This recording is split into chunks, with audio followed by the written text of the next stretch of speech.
Now, part 2 of our myths about capitalism, starting with myth 4. Free markets create unsafe workplaces. Only government through agencies like OSHA can stop that. Economist Dan Mitchell explains why that's a myth. I've had some show me charts showing, oh, look at how workplace fatalities have come down ever since OSHA was created. Well, I actually went to that same data source and I looked at the decades before OSHA was created. No wonder the bureaucrats don't show us that. Fatality rates were already going down just as fast. Why? As we become richer, we become safer. The wealth capitalism creates lets us afford safety devices and build machines to do the most dangerous work.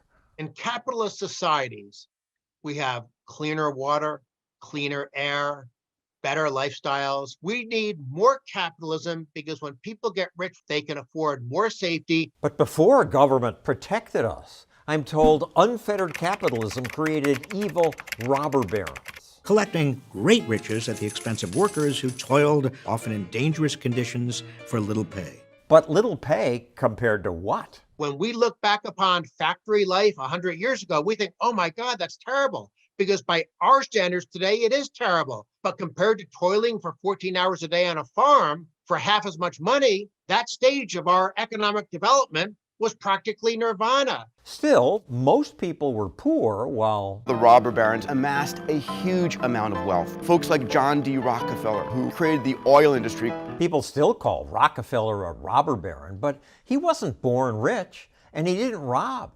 Rockefeller got rich by inventing ways to deliver oil for less. John D. Rockefeller kept lowering the price. That's why he got more market share. No one was forced to buy his oil. And although the media implied that people suffered to support the fat cats, the entrepreneur's innovations actually made almost everyone better off. In the 1800s, the era of the so-called robber barons, we went from agricultural poverty to a country characterized by middle-class prosperity. Cornelius Vanderbilt was another tycoon the anti-capitalist media called a robber baron. But he too was no baron, he was born poor.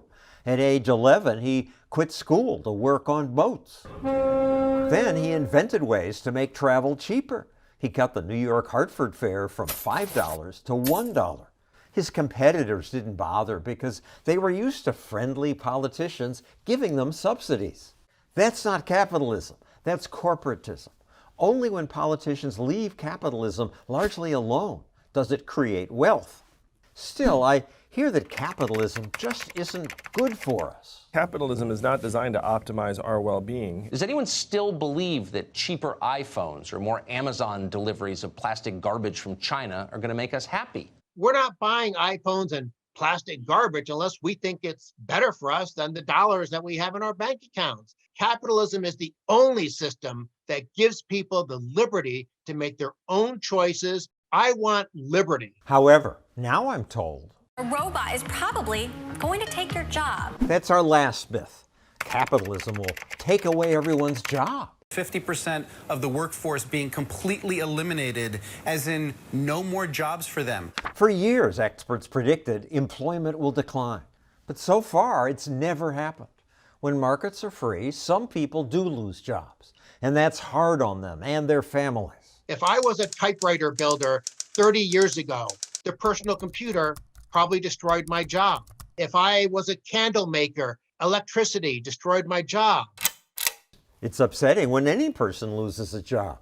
But overall, capitalism creates millions more jobs.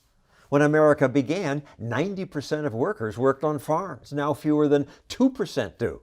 Farm workers found better jobs. As long as our economy has the dynamism that free markets allow, we're going to see more job creation and higher income levels. And that's what makes the children and grandchildren of typewriter makers so much better off. It's steering on its own. Now truck drivers rightly fear self-driving trucks. Would you, Tucker Carlson, be in favor of restrictions to use this sort of technology? Are you joking?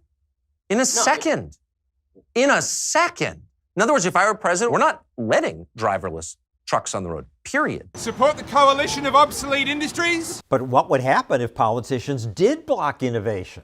This parody lays it out pretty well. I used to have to clean people's toilets, empty them from the alleyway behind their house, and now flushing toilets and plumbing has taken away my job. Electricity has taken over my profession. Well, that sounds like Tucker being worried about driverless trucks. If we don't stop progress, how will anyone ever have jobs?